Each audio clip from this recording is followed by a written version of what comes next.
Bismillahirrahmanirrahim. Dear students, Assalamu alaikum. Today, our topic is cell. Cells use RNA to make proteins and gene expression. Chapter number 6, Interbotany, Chromosome and DNA, the name of chapter. Now, question is that how cells use RNA to make proteins. Cell जो हैं वो कैसे RNA को use करते हैं protein बनाने के लिए, और क्यों यूज़ करते हैं आरएनए को प्रोटीन बनाने के लिए. So for that purpose as we know proteins formation takes place in the cell by the direction of DNA. बाबू आपको पता है कि डीएनए जो है, जैसे हमने पहले बात की थी प्रीवियस लेक्चर्स में, कि DNA is called as the heredity material और genetic material. So all the information for all the proteins that is present in the DNA. So DNA is called as the director, क्योंकि वो direction देता है बाबू किस लिए, protein बनाने के लिए.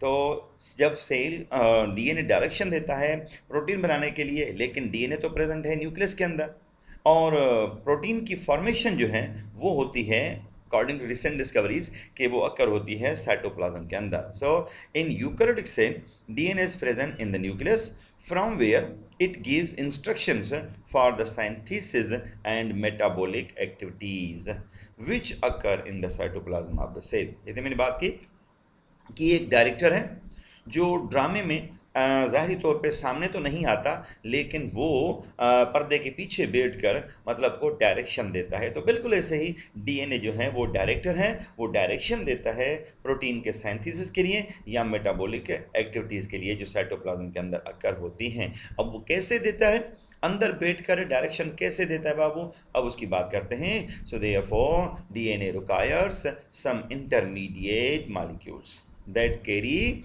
information from DNA to cytoplasm. जारी बात है, वो तो अंदर बैठा है, और जो प्रोटीन फैक्ट्रीज हैं जिनको राइबोसोम्स कहते हैं वो हैं साइटोप्लाज्म के अंदर.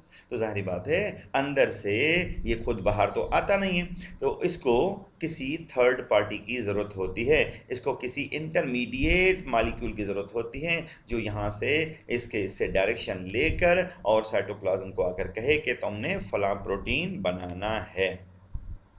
So for this purpose, ribose nucleic acid, इसको हम RNA कहते हैं, is that molecule which carry information from DNA to cytoplasm. तो बाबू अब बात सामने आ गई कि वो डायरेक्टर से डायरेक्शन लेने वाला कौन है, वो है आरएनए, जो वहाँ से अंदर से मतलब कि अंदर से डायरेक्शन लेकर और वो आता है साइटोप्लाज्म के अंदर और आके राइबोसोम को कहता है कि तुमने फलां प्रोटीन बनाना है. जैसा कि ये आप देखें, ये डीएनए न्यूक्लियस के अंदर है और वो है प्रोटीन बनाने के लिए, मतलब कि प्रोटीन बनता है साइटोप्लाज्म में, और ये इनके दरमियान में जो इंटरमीडिएट सब्सटेंस है वो मॉलिक्यूल है वो कौन है, आरएनए है. तो RNA is involve in the transfer of information from DNA to cytoplasm for the formation of proteins. अब इसलिए इसको हम कहते हैं कि सेल जो है वो यूज़ करता है आरएनए.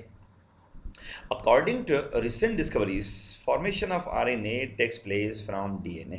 और ये भी आपको पता होना चाहिए कि डीएनए आरएनए की जो फॉर्मेशन है वो भी डीएनए में से होती है, और जाहिर बात है उसके मतलब कि डायरेक्शन से ही होती है. सो RNA is also type of nucleic acid. It is made up of nucleotides and mostly found in the cytoplasm of the cell. RNA भी न्यूक्लिक एसिड का टाइप है, और ये किथे हुंदवा, ही साइटोप्लाज्म के अंदर हुंदवा. ऐं ठहंदो किथां है, ठहंदो आहे डीएनए मां. इहो अकॉर्डिंग रिसेंट डिस्कवरी के मुताबिक आहे कि all type of RNA formation takes place from DNA, और ये रहता है साइटोप्लाज्म के अंदर. So it differ from DNA. ये डीएनए से थोड़ा उसमें फ़र्क है. कैसे डिफर करता है, because it is single strand, ये तो एक सिंगल स्ट्रैंड है, whereas DNA is double strand. एक बात तो ये है.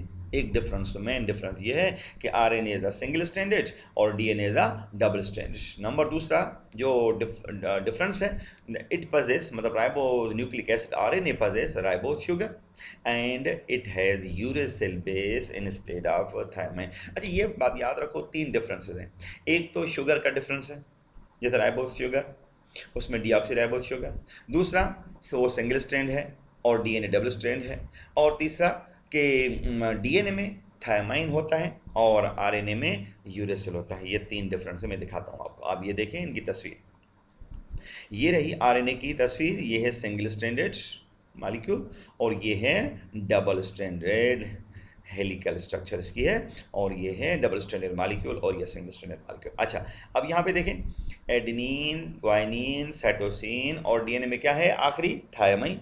अच्छा इस तरफ आए, एडेनिन ग्वाइनिन साइटोसिन और आखिरी क्या है, यूरेसिल। तो ये डिफरेंस है इनके अंदर। बाकी रहा शुगर का, शुगर इसके अंदर डीऑक्सीराइबोज होती है और इसके अंदर राइबोज शुगर होती है। तो ये है डिफरेंस डीएनए और आरएनए में।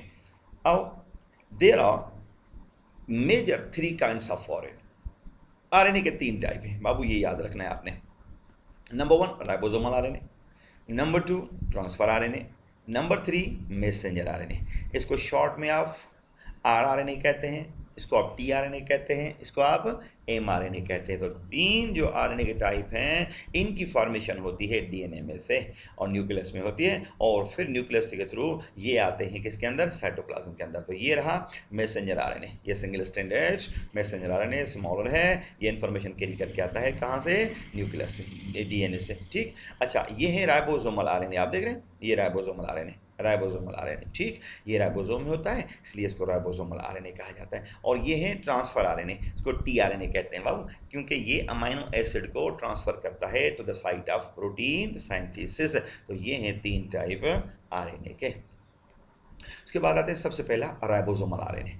राइबोसोमल आरएनए वो क्या कहते हैं इसको, ribosomal RNA is that type of RNA which is present in the ribosome of the cell. जैसे अभी हमने दिखाया आपको, ये वो राइबोसोमल आरएनए का टाइप है जो राइबोसोम में प्रेजेंट होता है। जैसा कि ये आप देख रहे हैं, ये राइबोसोम है, इसका स्मॉलर सब यूनिट और इसका लार्जर सब यूनिट। तो इसके अंदर प्रोटीन और राइबोसोम जो हैं, राइबोसोम आरएनए जो है मिलकर और ये बनाते हैं क्या, राइबोसोम बनाते हैं। और ये राइबोसोम की फॉर्मेशन जो होती है आपको पता है कहाँ पे होती है, न्यूक्लियस के अंदर। न्यूक्लियोलस प्रोड्यूस करवाता है, मतलब कि इसको इसकी मतलब कि फॉर्मेशन करवाता है और वहाँ से ये राइबोसोम निकल के साइटोप्लाज्म में आता है। अच्छा अब ड्यूरिंग प्रोटीन सिंथेसिस आरआरएनए मतलब ribosomal RNA provide the site where polypeptides are assembled. इसका काम क्या है, ये पॉलीपेप्टाइड की असेंबलिंग करवाता है बाबू, और ये साइटोप्लाज्म के अंदर। इसको हम प्रोटीन फैक्ट्री भी कहते हैं, किसको, राइबोसोम को प्रोटीन फैक्ट्री कहते हैं। इसका काम है असेंबलिंग करवाना। Number 2 transfer RNA. Transfer RNA को शॉर्ट में बाबू क्या कहते हैं, टीआरएनए, मतलब कि transfer RNA. This type of RNA is much smaller than all other type of RNA. तो ये आरएनए का स्मॉलर टाइप है बाबू। Number 2 in human cells more than 40 different kind of tRNA are present. इसके 40 से ज़्यादा अकसाम जो हैं वो मतलब कि प्रेजेंट होते हैं ह्यूमन के सेल्स के अंदर। ये आप याद रखना है, हो सकता है एंटी टेस्ट में आपके काम आ जाए। ड्यूरिंग प्रोटीन सिंथेसिस टीआरएनए काम क्या करता है, पहले भी मैंने आपको बताया, ट्रांसपोर्ट क्या करता है, ट्रांसपोर्ट करता है amino acids to the site of protein synthesis called as ribosomes. ये साइंथिस की साइट है बाबू, तो वहाँ पर राइबोसोम को ट्रांसफर करने का काम करता है टीआरएनए, इसलिए इसका नाम रखा गया है transfer RNA for building up a polypeptide chain. ये पॉलीपेप्टाइड चेन को बिल्ड करवाता है। So it is also responsible for positioning of each amino acid at correct place. हर एक अमाइनो एसिड को प्रॉपर जगह पे प्रॉपर प्लेस पर लाने का काम भी यही करता है, पोजीशनिंग का काम भी यही करता है, जिसको हम ट्रांसफर आरएनए कहते हैं। अब ये देखें इसकी तस्वीर है, ये अमाइनो एसिड कैरी किया हुआ है इसने, और ये है ट्रांसफर आरएनए। इसके ऊपर ये होते हैं एंटीकोडान, ये 1 2 3 बेसिस होते हैं, इनको हम एंटी कोडान कहते हैं, और ये एंटी होते हैं the codon of mRNA. So during protein construction transfer RNA tRNA transfers amino acids to the site of to the ribosome site of protein synthesis. इसका काम ये, अब देखें इस तस्वीर के अंदर पीछे करता हूँ। इस तस्वीर में देखें, ये है mRNA और ये है, आप देख रहे हैं, राइबोसोम, ये सब स्मॉलर सब यूनिट्स, ये लार्जर सब यूनिट्स। आप इस तस्वीर को देखें कि ये पॉलीपेप्टाइड चेन बन रही है, इसकी असेंबलिंग हो रही है। असेंबलिंग कर कौन रहा है? असेंबलिंग कर रहा है ये राइबोसोमल आरएनए, मतलब कि